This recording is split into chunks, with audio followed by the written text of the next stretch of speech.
La chronique politique de Mathieu Slama. Bonjour Mathieu. Bonjour Steve. Et merci de nous rejoindre. Mathieu, vous revenez cet après-midi sur une enquête commandée par le CRIF à l'Ipsos sur l'antisémitisme, une étude dont vous avez trouvé les résultats édifiants. Oui, alors c'est une étude qui est quand même très instructive et qui est un peu terrifiante parce qu'elle nous dit une chose qu'on sait, mais qui le confirme encore plus, c'est qu'il y a une explosion de l'antisémitisme en France. Il y a deux choses qui m'ont marqué, mais la première, c'est la jeunesse. J'ai été frappé à quel point l'antisémitisme s'était introduit dans les esprits chez les jeunes. Seulement 53% des 18-24 ans pensent que la majorité des Juifs est bien intégrée dans la population. Et c'est 84% des Français. Donc, c'est très, très inquiétant, ça. Le fait que chez les jeunes, il y a ce sentiment de plus en plus grand que les Juifs ne sont pas bien intégrés en France. Et 17% des moins de 35 ans... Et donc, ils ne sont pas de bons Français, c'est ça le... Voilà, exactement. J'y reviendrai après, mais 17% des moins de 35 ans jugent que leur départ de France serait une bonne chose. 17% des moins de 35 ans. Donc, on a là quand même, dans la jeunesse, ou en tout cas les forces vives du pays, entre guillemets, une montée des préjugés antisémites qui, en revanche, en effet, se reflète dans tout le pays. Et ça aussi, c'est mon deuxième point qui me paraît tout à fait effrayant pour quiconque, d'une part, se préoccupe de la question de l'antisémitisme et plus globalement de l'antiracisme. Aujourd'hui, 46% des Français adhèrent à plus de 6 préjugés anti-juifs. Et c'était en 2020, 37%. Donc on voit une montée quand même exponentielle. Et donc un préjugé anti-juif, c'est les juifs ont trop de pouvoir, ils sont trop présents, le lobby, trop de dans les pouvoir, médias, soudés entre eux,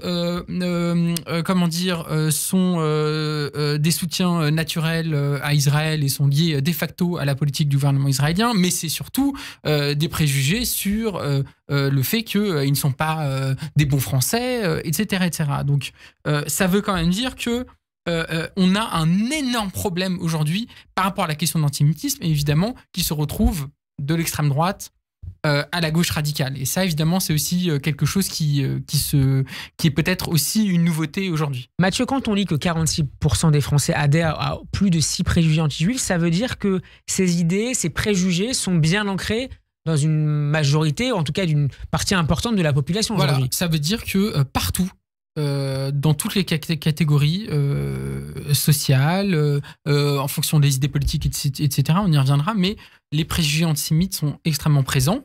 Alors, en fait, il ne faut pas être naïf, l'antisémitisme a toujours existé, existera toujours, c'est en quelque sorte un immuable des sociétés, quelle que soit l'époque. Mais enfin, on voit bien que là, il y a une montée. Et ça dépasse l'électorat des seuls partis radicaux d'extrême gauche ou d'extrême droite. C'est un peu partout. Mais en effet, ça se retrouve en particulier, évidemment, à l'extrême droite, qui est le lieu qui nourrit l'antisémitisme historiquement, mais aussi au sein de la gauche et de la gauche radicale. Donc, on voit bien que c'est une montée un peu partout. Et avec cette idée, quand même, un quart des sondés, c'est pas rien, qui pensent que les Juifs ne sont pas vraiment des Français comme les autres. Donc, il y a cette idée, et je crois que c'est aussi ça qu'il faut retenir, c'est qu'en France, il y a cette idée qui montre que les Juifs ne sont pas vraiment Français, que ce sont finalement des étrangers de l'intérieur, qui est quand même un trope antisémite classique, mais qui est finalement le prélude à potentiellement des choses beaucoup plus graves. Et c'est toujours comme ça que ça se passe. Des gens qu'on considère qui ne sont pas assez français, qui ne sont pas assez intégrés, qui sont manipulateurs, qui contrôleraient la marche du pays, etc. Souvent, c'est le prélude à des choses beaucoup plus graves. Donc c'est ça aussi qui doit nous inquiéter et qui doit aussi nous amener à lier la question de l'antisémitisme à la question de l'antiracisme plus globalement, parce qu'on voit aussi que les préjugés racistes envers notamment les musulmans ou les arabes de manière plus globale jouent aussi sur ce côté-là. Ils ne sont pas assez français, ils ne sont pas assez intégrés et que finalement leur départ serait une bonne chose. Donc on voit bien qu'il y a quand même une continuité du racisme, de l'antisémitisme au racisme, que je trouve intéressant en tout cas à observer et à analyser. Et en même temps, c'est parfois, souvent, notamment au sein de la gauche radicale, c'est au nom de l'antiracisme que des préjugés anti-juifs se diffusent. Alors, il y a à gauche, en effet, une partie de la gauche, parce que le sondage montre aussi que